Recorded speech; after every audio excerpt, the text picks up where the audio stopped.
Guys, tap godhaa abdiidhuma kutattaniin taa'inaati isin nama jala. Iskee taankii wallaahi galatoon.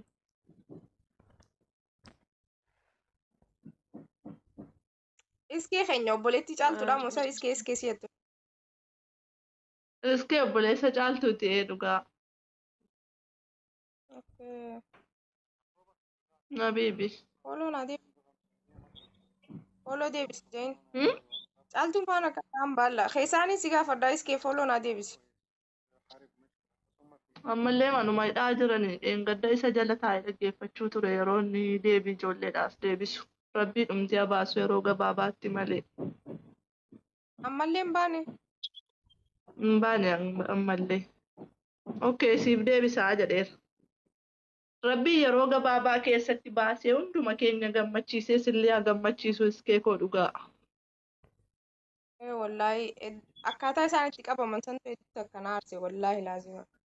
Wallaahi. Rabbiin nama jaallatu ni fakkanaadha. Hedduu nama aarsa. Caaltuu mucaa mala qabeettii wallaahi. Amina. Thank you.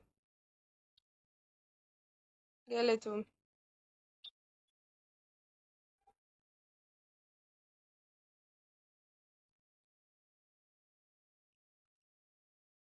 Jedhif. Inuma 300 lamallee taati malee nabdu. Amma aniifatti ganama waliin taphannaayee maggee. Wayyaa Amma nabuuf deemta? Thank you. No jechuun miti. Akkuma guyyaa tokko si qaxxa'uudhaaf malee. Ganama giftarra keeyyaas akkana guutu dhalaan. Haa ta'u naa ta'eera ganama waliin taphan. Ammaan tanaa dhufanii barsiif rifatanii kutuu jirani. Iskee galatoomii fooloo naa deebisi. Qaalii ko. Iskee qaalii wallaahi nu jiraadha. Warri taaptaabiin godhin godhaame please. Kanuma iskeen kennee dhalaa hanga yawwanaa jechuudha. Waa'ee caaltuudhaa sana nama gaafadhu wallaalee calliseef. Ayi wallaahi nama wanti ni jedha. Booda keessaan si barreessaa na dubbise ishee. Galatoomii. Rabbumti yeroo gabaabaa keessatti si baasu du'aayidhuma gochuudhaaf. Wallaahi. Ilmoo biyyattii ati bara hedduun jaaladha nanas lan tiktookii kanarraa namni nan hedduu jaaladhu jiraatee caaltuudha. Caaltuu namuma baay'eetu jaallata. Kanaatuma amala qabeettii namaati sii galee. Baay'ee mucaa amala qabdudha. Ijoollummaa teenyaatu akkanaa bari'aa isaata. Ijoollummaa teenya uumama rabbi tolchee isaan uume. Maali dhugaan jeebar. Sagantaa biraa baddu jechuu hiyyaa miti beekadhu giseen akkas jira. Caaltuun maaliif caaltuun gandummaan beektu tokkoffaa jechuudha. Gaa'is abaaboo lama.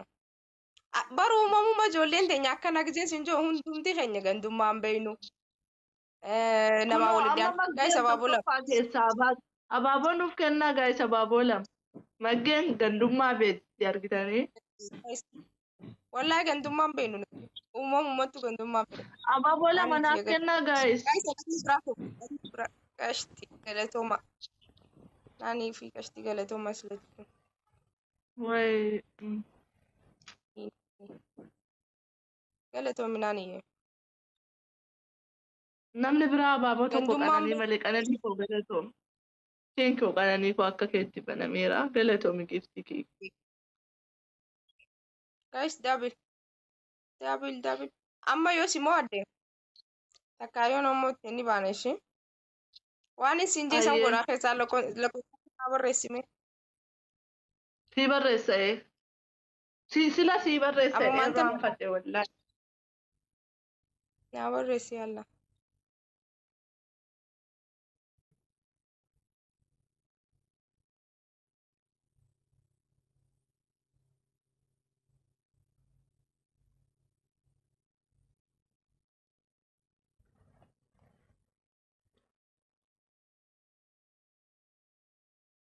Taap godhaa please guys taap godhaa. Qananii galatoom.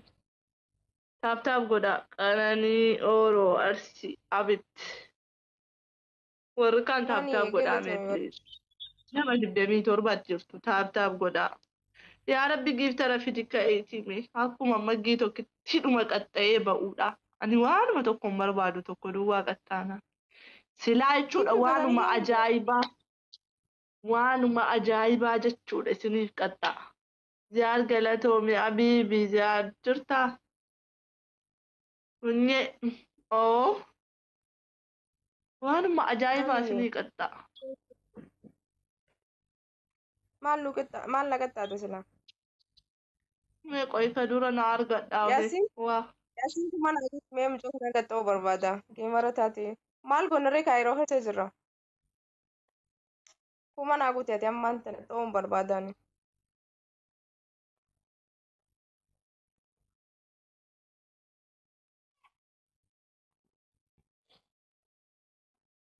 Mucayyoo bareedduu